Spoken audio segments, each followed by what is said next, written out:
ফাল্গুন চৈত্র মাস মানেই বসন্তকাল, আর এই বসন্তকালই মনে করিয়ে দেয় আমাদের দোল উৎসবকে। ধর্ম বর্ণ সব কিছু ভুলে আমরা একে অপরকে এই দোল উৎসবে রাঙিয়ে তুলি। এ শুধু রঙের উৎসব নয়, এ প্রেমের ও সৌন্দর্যের উৎসবও বলা চলে। আজ তাহলে জানা যাক আমার এই ভিডিওর মাধ্যমে দোল পূর্ণিমার ইতিহাস ও তাৎপর্য সম্পর্কে। ভারতবর্ষের মতো এত বড় দেশটিতে সারা বছর নানা উৎসব পালন করা হয়। তারই মধ্যে ফাল্গুনী পূর্ণিমাতে এই হোলির জন্য সারা বছর ধরে অপেক্ষা করে থাকে বহু মানুষ।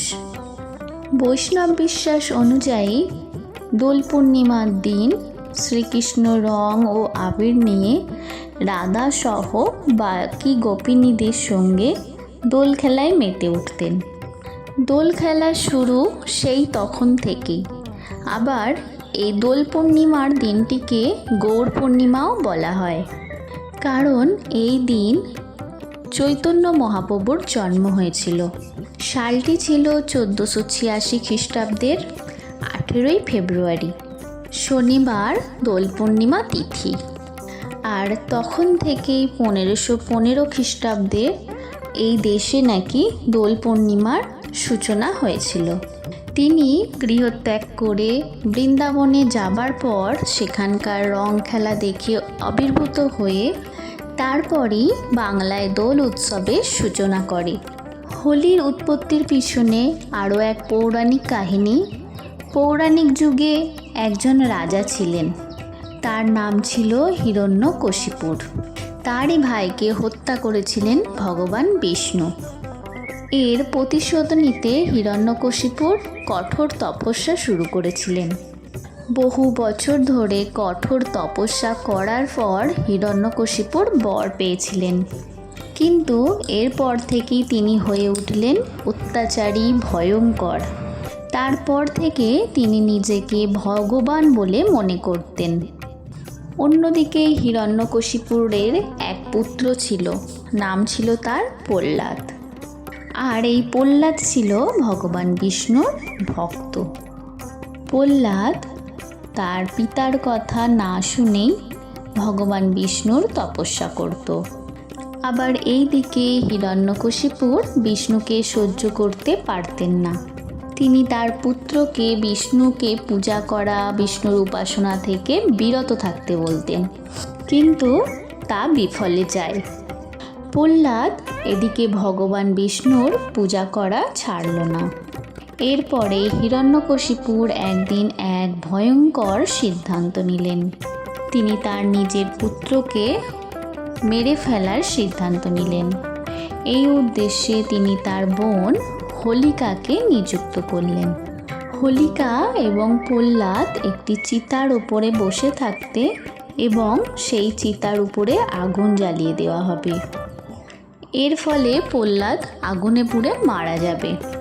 কিন্তু হোলিকার একটি বর ছিল, সেই বরের ফলে হোলিকা কখনোই আগুনে দগ্ধ হয়ে মারা যাবে না।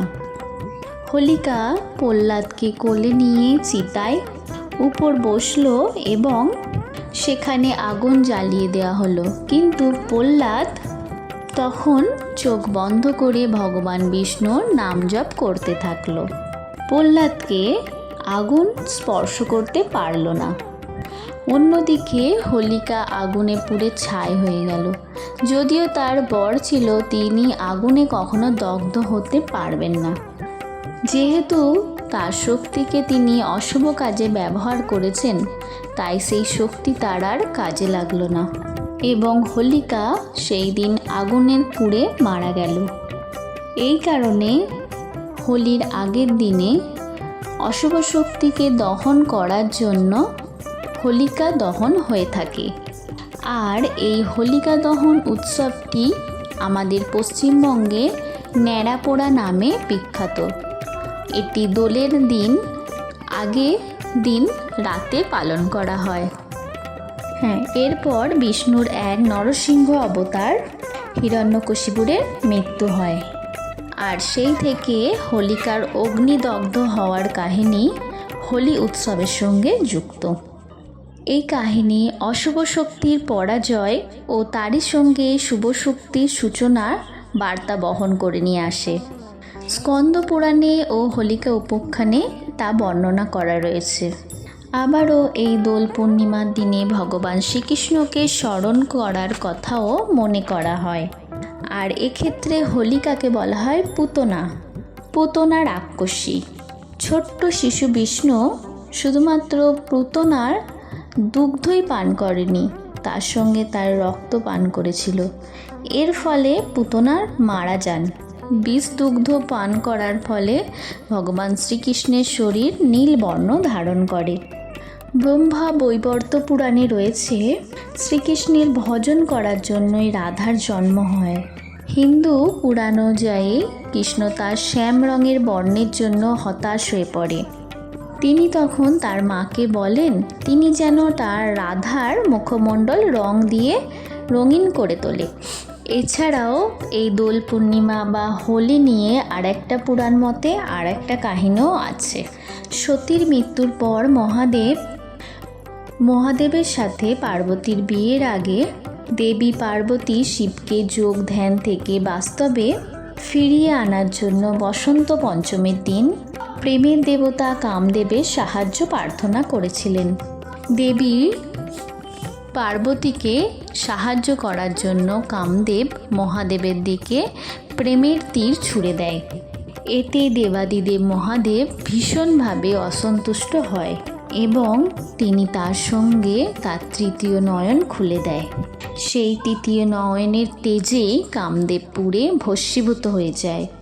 এই ঘটনার ফলে পার্বতী দেবী ভীষণভাবে দুঃখ পান এবং পরবর্তীকালে শিব ও রতি দেবীর বিয়ে হয়। বিয়ের সময় রতি দেবী শিবের কাছে প্রার্থনা করেন যাতে কামদেবকে পুনরায় তিনি তার কাছে ফিরিয়ে দেন। প্রেমের দেবতার এই ফিরে আসার ফলে বসন্ত পঞ্চমীর প্রায় 40 দিন পর হোলি হিসেবে পালন করা হয়। এই উৎসব শুধু যে প্রেমের উৎসব নয়, এই উৎসব অশুভকে নাশ করার উৎসব। এই উৎসবের মিলনের উৎসব। সকল ধর্ম নির্বিশেষে সকলে মিলে আমরা এই উৎসবে মেতে উঠি। তার সঙ্গে শত্রু বিনাশকারও উৎসবও বলা থাকে। এক কথায় বলা চলে এই দোল উৎসব প্রেম, প্রীতি, ভালোবাসার উৎসব, যা মানুষের জীবনে থাকাটা সবথেকে গুরুত্বপূর্ণ বলে মনে করা হয়। ভিডিওটা কেমন লাগলো তা অবশ্যই জানাবেন। সঙ্গে চ্যানেলটি সাবস্ক্রাইব করে পাশে থাকবেন। ধন্যবাদ।